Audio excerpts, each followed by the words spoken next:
5 আসনের মধ্যে Jatrabari ideal school and college কেন্দ্রে যেখানে ভোটার উপস্থিতি কতটা সেটা আপনাদেরকে চমকে দিতে পারে। এই মুহূর্তে যখন 2টা বাজে তখন আমাদের কাছে যে তথ্য রয়েছে তাতে প্রায় 40% কিংবা তারও বেশি ভোট পড়েছে এমন তথ্য আমাদের কাছে এসেছে। আমাদের সঙ্গে রয়েছেন প্রিজাইডিং অফিসার রেজানুল ইসলাম, তার সঙ্গে আমরা একটু কথা বলবো, একটু জানতে চাই আজকে এখানে এই কেন্দ্রে আপনাদের কত ভোটার রয়েছেন এবং শেষ পর্যন্ত কত ভোট এখন পর্যন্ত আপনাদের কাছে তথ্য রয়েছে এবং কত শতাংশ আসে।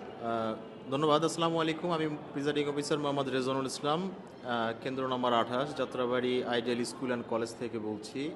আমার টোটাল ভোটার সংখ্যা হচ্ছে 1974, আর এখন পর্যন্ত আমার 865 প্লাস ভোট কাস্ট হয়েছে, অলমোস্ট 43+%। আমরা এই সময়টাতে মানে দুপুরের এই সময়টাতে গেল আমরা নির্বাচনগুলো আমরা দেখেছি যে কোনো সব মশার বিরুদ্ধে সুরক্ষা দিতে এলো বসুন্ধরা এক্সট্রিম অ্যারোসল। মশার বিরুদ্ধে এক্সট্রিম সুরক্ষা। কোনো ক্ষেত্রে 6%, 7% কিংবা তারও কম বা 8%, লাস্ট নির্বাচনে শেষ পর্যন্ত গিয়ে দেখা গেছে যে 16% কিংবা 20-22% হয়েছে নির্বাচনে ভোটকাস্ট। এবার এমন কি হলো যে মানুষ এত উৎসাহ উদ্দীপনা নিয়ে ভোট দিতে আসছে ছুটে? না, আসলে সত্যিকার কথা বলতে কি, ভোটটা হচ্ছে একটা উৎসবের মতো। আপনার ঈদ উৎসব বলেন, আমাদের যে জাতীয় উৎসবগুলো বলেন, ভোটও কিন্তু সেরকমেরই একটা উৎসব। তো এই উৎসবটা মানুষ যখন তার মন থেকে অনুভব করে যে একটা উৎসব হতে যাচ্ছে, সেই উৎসবের অংশীদার হতে পারছি, এতেই কিন্তু মানুষের একটা মোটিভেশন কাজ করে।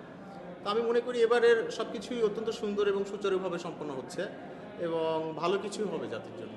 এখন পর্যন্ত আপনার এই কেন্দ্রে কোনো রকমের কোনো বাধা কিংবা কোনো ধরনের পেশি শক্তি বা ভোট কেন্দ্র একটু প্রভাব বলয়ে এই ধরনের কোনো কিছু কি আপনি দেখেছেন, কোনো অসঙ্গতি?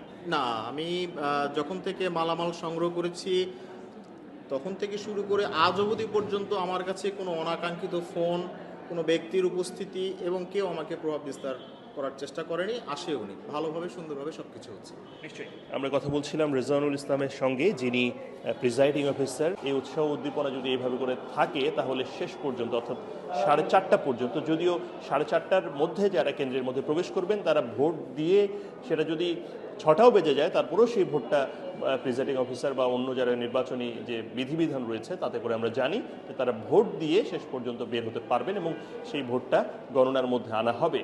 তো এই বাস্তবতায় এখন পর্যন্ত যে ভোট পড়েছে তাতে করে তারা প্রত্যাশা করছেন, প্রিজাইডিং অফিসার এবং অন্য যে ভোটাররা রয়েছেন তারা মনে করছেন যে এখন পর্যন্ত যে ভোট পড়েছে তাতে করে তারা সবাই আশা করছেন এটা আরও ভালোর দিকে যাবে এবং এটা স্মরণীয় হয়ে থাকবে এই নির্বাচন।